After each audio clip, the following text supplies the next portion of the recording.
Let me take you on a journey to a place where the desert meets the sea and where time weaves stories as vast and endless as the dunes themselves. This is Dubai, a city that, like the desert, has always been on the move, changing, evolving, but never forgetting where it began. Dubai's history is deeply intertwined with the Arabian Peninsula's Bedouin culture, nomadic tribes, and maritime heritage. Long before the glittering skyline, Dubai was a humble coastal settlement on the Arabian Gulf, primarily dependent on fishing, pearling, and small scale trading. This area's strategic location, at the crossroads of trade routes between Mesopotamia, Persia, and India, attracted traders and settlers as early as the Bronze Age. Archaeological findings, like those at Saruk Haladid, suggest that the area was an important center of metallurgy and trade over 3,000 years ago. Always guided by the stars, the early people of this land, the Bedouins, were nomads, wanderers who lived with the rhythms of the earth. They roamed the empty quarter, a vast stretch of golden sand, their lives shaped by the desert's silence and beauty. These Bedouins, though often seen as simple folk, were poets at heart. In their world, poetry was life. It was how they spoke of love, loss, battles, and the endless sky that stretched above them. Their verses flowed like the wind, capturing the essence of the desert, its harshness and its beauty. The Bedouins were masters of words, and their poetry became their history, passed down through the generations. But Dubai was not only a land of sand, it was also a place where the sea breathed life into its people. The creek, for Dubai, flowed through the city like an artery, carrying with it the promise of trade and connection. Small wooden boats, called doors, would set sail laden with goods for distant shores Persia, India, East Africa, places that felt like distant dreams but were always within reach. For many years, Dubai's fortunes were tied to the sea. It was here that pearl divers would plunge into the depths, seeking the treasures hidden beneath the waves. Pearls, tiny orbs of light, became the wealth of this land. Traders from across the region came to Dubai's shores, drawn by the promise of these precious gems. Life thrived, and Dubai became a hub for merchants, a place where cultures mingled and the world felt both large and small. Yet, life was not always easy. The pearling industry, though rich, was fragile.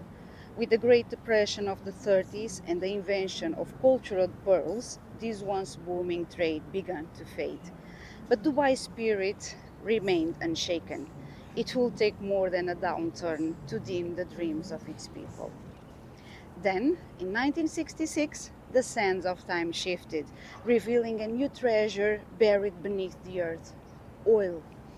The discovery of this black gold would change Dubai forever. It was a moment that marked the end of one era and the beginning of another. Sheikh Rashid bin Said Al Maktoum, the visionary ruler of Dubai, saw in this discovery not just wealth, but an opportunity to build something greater. With oil revenues flowing, Dubai began to transform.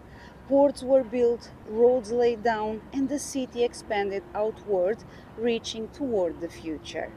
But Sheikh Rashid knew that oil alone could not sustain Dubai. He had a vision, one that extended beyond the limits of oil, and where Dubai would become a global center for trade, tourism, and innovation. And so, Dubai grew, not just in size, but in spirit. It was no longer just a small trading post on the Gulf, but a place where dreams could be built. Skyscrapers began to rise, each one taller than the last, piercing the sky in a show of ambition. The desert was no longer just a place to survive. It became a stage for one of the most remarkable transformations the world had ever seen. But amid this whirlwind of development, something beautiful was happening.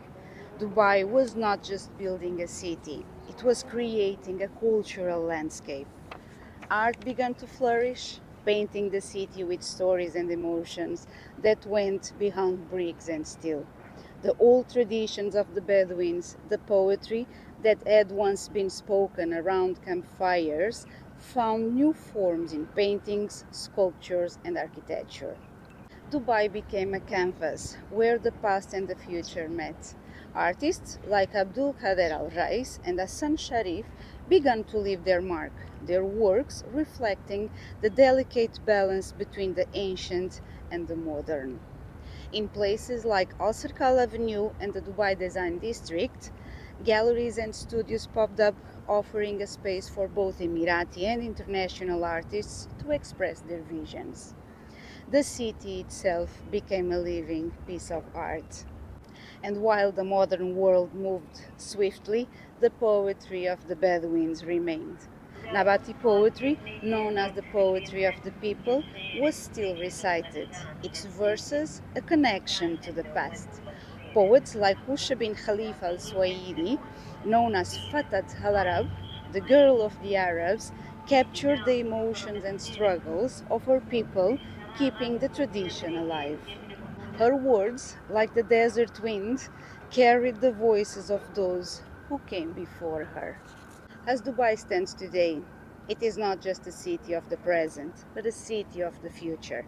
Sheikh Mohammed bin Rashid Al Maktoum, Dubai's current ruler, has taken up the mantle of his father's vision, pushing the city to new heights. His dreams for Dubai are ambitious, a city that will not only lead in commerce, but in sustainability, technology, and culture. Dubai's story is one of resilience, ambition, and deep respect for its roots. It is a place where the ancient poetry of the Bedouins still whispers through the streets, even as skyscrapers rise into the clouds. It is a land where the desert and the sea meet, where the past and the future hold hands and walk together. As we look out over this magnificent city, we see more than just buildings and lights. We see a living, breathing story, one that stretches back through time and carries with it the dreams of those who once wandered the sands. Dubai is not just a place, it is a wonder of time, a wonder of place, and above all, a wonder of the human spirit. A journalist once stood before Sheikh Mohammed bin Rashid Al Maktoum, ruler of Dubai, with a question that seemed to hang in the air like the desert heat. Why did you have to build the tallest building in the world? The Sheikh, known for his quiet wisdom and relentless ambition, paused only briefly. With a calm and confident smile, he gave a simple reply that captured the essence of his vision. Why not? In those two words, Sheikh Mohammed conveyed an entire philosophy. To him, limits were merely challenges, and dreams were invitations to shape reality. The question wasn't why reach for the impossible, but rather why stop at anything less? Why not build the tallest, aim the highest, and inspire the world to rethink what could be done? It wasn't just about a building. It was about an attitude, the belief that Dubai could defy expectations, that ambition had no ceiling, and that anything was possible for those bold enough to ask, why not?